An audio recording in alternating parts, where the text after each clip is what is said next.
Waxing at home. According to costhelper.com, the average cost for underarm waxing can cost anywhere from $15 to $20. The average cost for full leg waxing costs anywhere from $60 to $70, and the cost for brow waxing can cost anywhere from $8 to $20. Most people will revisit the salon up to 3 times a month to have these services done. What I will teach you is important because it can save you money.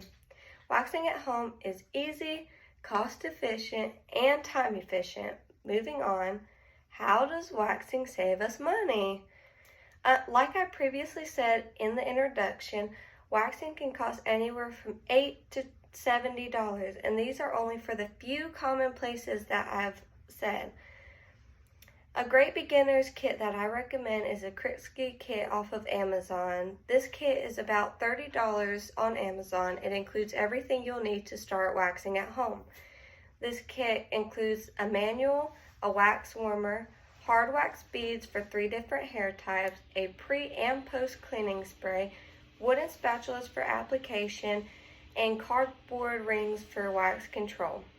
If you switch to an at-home kit, you can take a usually $100 service, cut it down to a $30 service without the spending for multiple upkeeps. You can also do as many or as little services in one sitting as you'd like. Now discuss how it can save you time. How does waxing at home save us time? If you choose to wax at home, you get to skip the line. Waxing at home opens up a larger window of time to have services done. Unlike salons that usually close at 6 or 7 p.m., you get to choose when you're having these services done. Since I started waxing about 3 years ago, I've noticed how much time and money I've saved. I get to choose when and where I'm waxing, whether it be after work. I choose to set aside 15 minutes to do a quick wax, or if I choose early in the morning on the weekend to do this, I'm not having to set up an appointment and take off work or leave early from work to get this done because it's getting in the way of work schedules. Some salons are open on Sundays. You can't get these services done. I'm not having to drive up 30 minutes to Winston, wasting gas and having to drive back. That's taking up a whole extra hour of my time to do this. And since I've had my son, I'm also noticing I don't have to find a babysitter or get him dressed and ready and hoping he sits still while I get this done. In fact, he loves to watch me do this, or even he'll help me clean up, which is also a bonus. How to wax. In this section of my speech, I'd like to teach you how to wax. This is the kit that I use. It's not the one that I mentioned earlier. I could not find the link on Amazon, but you can purchase this on eBay or some other websites for about $34, $35.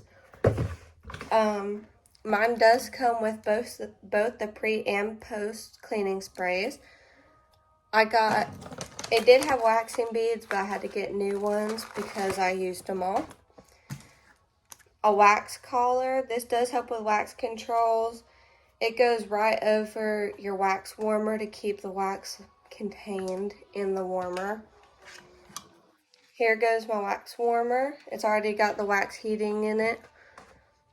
I prepared my leg. So, for beginners, the first thing you're going to want to do is read your manual, just so that you know that you are using your warmer safely in the way that it's intended to be used. Then you want to take whatever you're using, like a rag, a paper towel, something like that, and you're going to use your pre-spray and clean the area that you're waxing. I'm going to try to show you. Make sure that it's clean. This is going to make sure that you don't have any dirt or dead skin cells wherever you're waxing. After that, making sure your wax is the right temperature is a key step in this process. When your wax is too warm, it's not going to create the bulb on your spatula like you want. A bulb is the ball of wax at the end of your spatula. When it's too hot, the wax is just going to pour right off of it. When it's too hot, it's also going to burn really bad when it's on your skin. You're not going to pull up any hair, you're just going to hurt yourself. When it's too cold though, it's going to be too thick. You're not going to really make a bulb with it, and it's not going to pull the hair off, so it's just not effective. So, I'm going to try to show you what I'm doing. And I mean, sometimes you just have to play with it because it's not always. So you want it about honey-like consistency. Twirl it. There's a bulb. And you make them different sizes depending on where you're waxing too, because the bigger ones are like for your legs, a smaller one for your armpit, depending on where you're waxing. Taking your bulb, you're going to start and go in the direction of hair growth. This is very important too. Rounding off the edge like a butter knife. This is good for leverage. You need that round part for leverage, okay?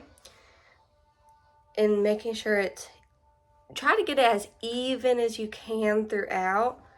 This round part is also where you're going to flick it. So, in about a minute, it's going to be dry.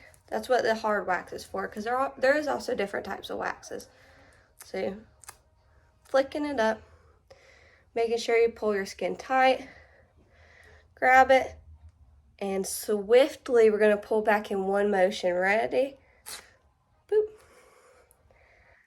All the hair. I don't know if you can see it, but your hair's off now. Now we dispose of this.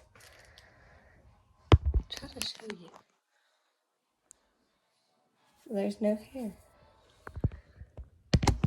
After you've completed your whole section that you're doing, you're going to use your post-wax spray and clean off the area.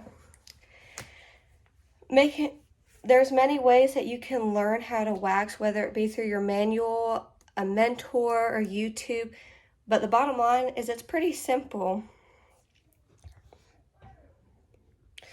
Now that we've covered all of our main points, I like to move on to the conclusion.